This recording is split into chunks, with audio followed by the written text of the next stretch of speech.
Ooh, ooh.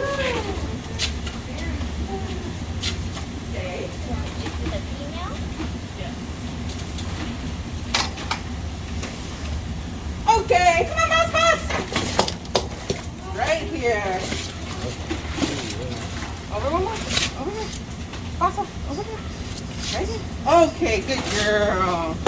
Very nice, Basa.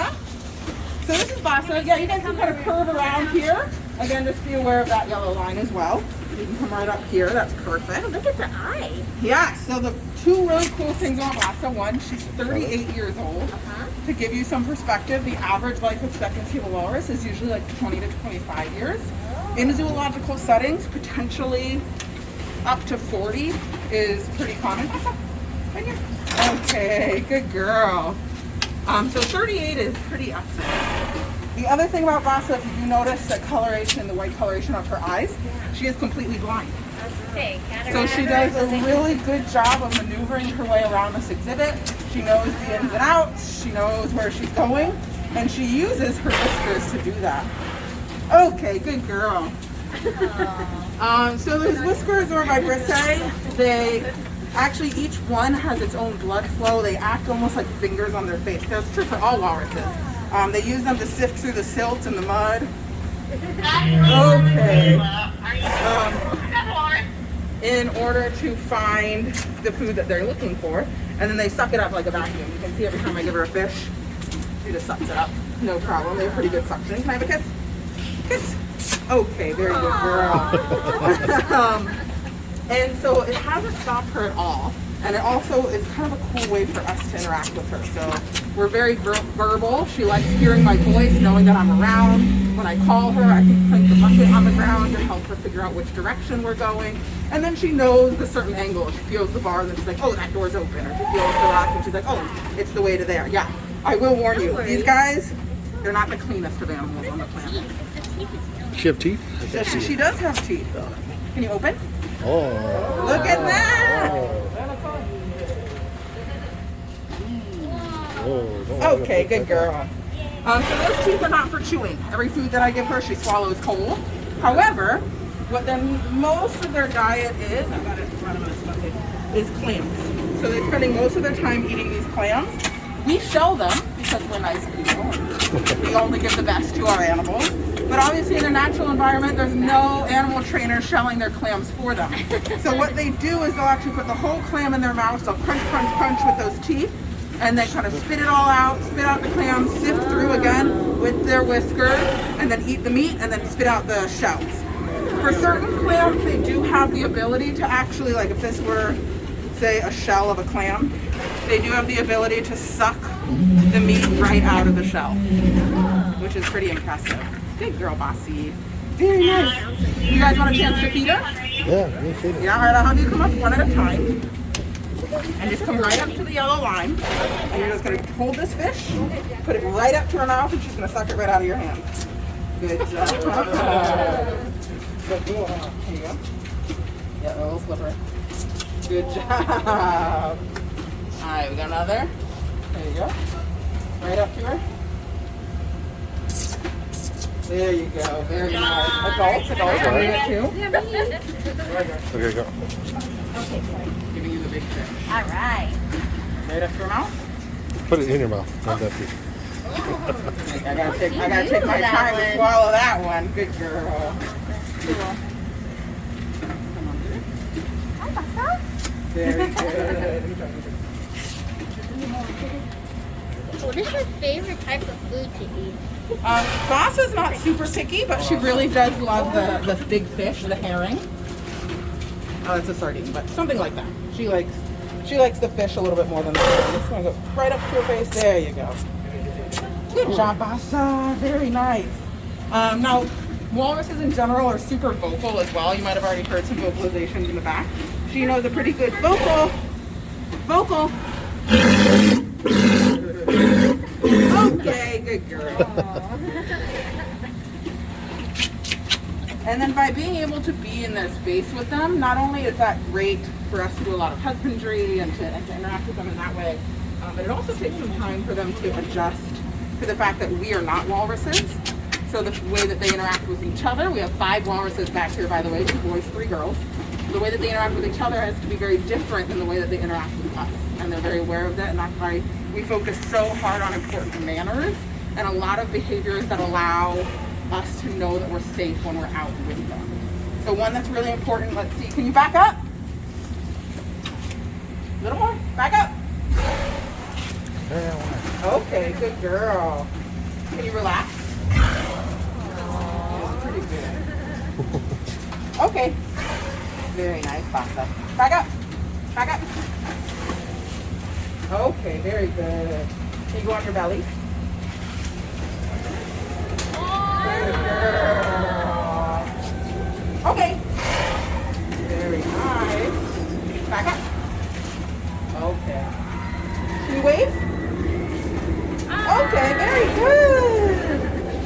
So again with Basa, we do use the verbal for all of the commands, but we also help her out with that tactile. We don't necessarily use that with our other walruses, but again, we're aware of the fact that she is blind and she can't see a lot of the things or any of the things that we're doing. So by, for instance, when we just do a little like back up, just a little touch on her neck for her to decide that she doesn't want to do it, which is also totally fine as well. So again, this is an animal that's almost 2,000 pounds. She weighs about 1,700 pounds. To give you perspective, the bulldozer weighs about 4,000 pounds. This is an animal that I'm not going to do anything that they don't want to do. I can't force her to do anything. I can encourage her to hang out up here. That's why I'm feeding her a lot to make it really positive. But if she wanted to leave, she could totally leave. And there's nothing I can do about it. If I ask her a behavior and she doesn't want to do it, she's just not going to do it. And that's totally okay. So the way that we train is through positive reinforcement. What that means is I ask the behavior, if she does it, she gets a reward. If she doesn't do it, that's okay, nothing bad happens. Right now I asked her to back up and she instead decided to lay down. That's fine. She's not getting punished for that, but she's also not getting rewarded for that either. Right, Basa? Right? Right? Okay, good girl. So we always want to keep our training sessions positive. And so if, for instance, she doesn't do a behavior that's asked of her, I want to give her an opportunity to still earn that reinforcement. Like right now, she's paying attention to me. She's staying here. That's free reinforcement. We always want to make it really positive and make sure that we have good relationships with these animals so they trust us to be in their space and to interact with them in all sorts of ways. Now, if you guys want, you can come back up and you can give her another fish and you can ask her for a kiss. So for this one, pay attention first real quick. You're just going to take your fist, put it right at her mouth and say kiss. And she'll give you a nice little kiss. You guys want to come on up and do that again? Can they feed a squid? Can you do a squid? So give her your fist right up to her mouth. Say kiss. Okay. And then you can be an animal trainer and reinforce that behavior. Good job. You want to come on up? Right. Do the same thing. Go ahead and do a kiss. Say kiss. Okay, very good. You want to touch a squid? You feel okay with that? All right, go ahead and same thing. Just give it right up to her. Slurp it right out of your hand. All right, you can come on up and do the same thing. Put your fist out and say kiss. Get right up to her mouth. Kiss. Okay, Oh, very good. I love that. All right, here you go. That walrus. You guys want a walrus kiss as well?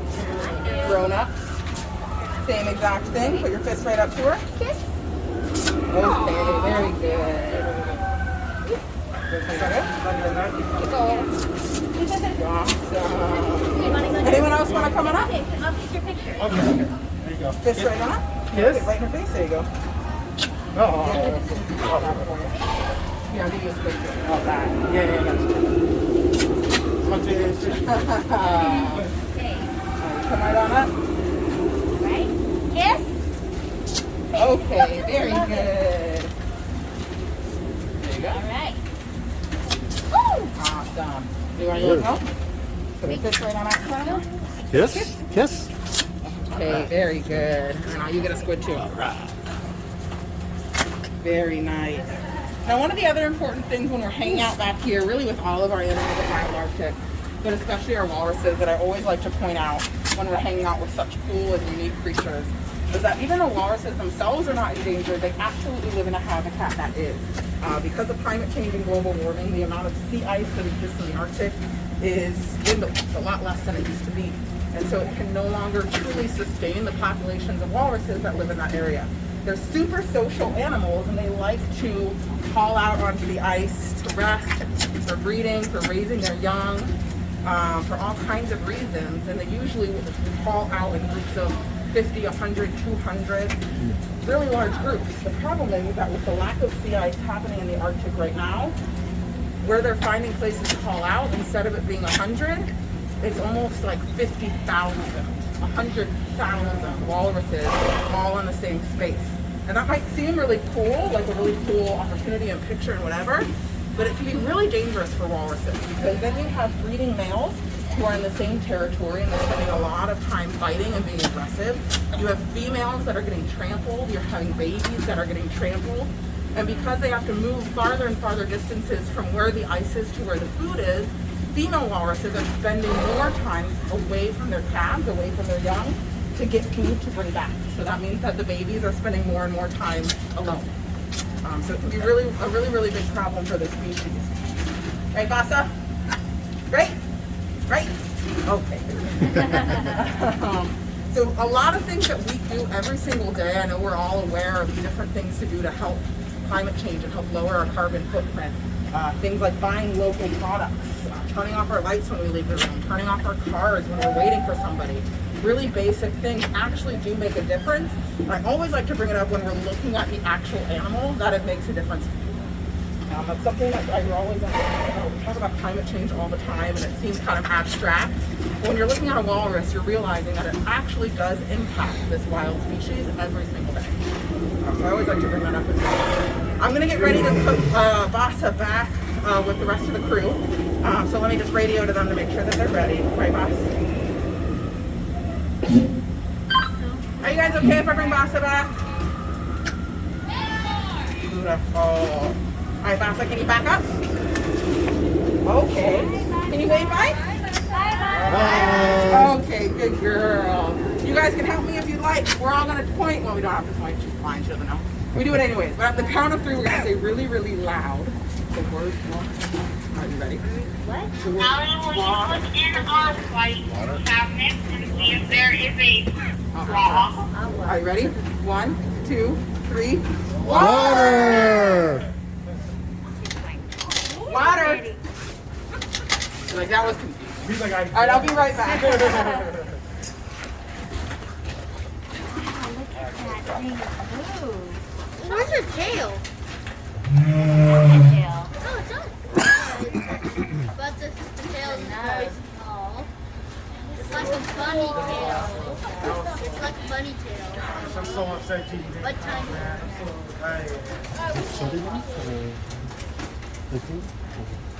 It's just the experience.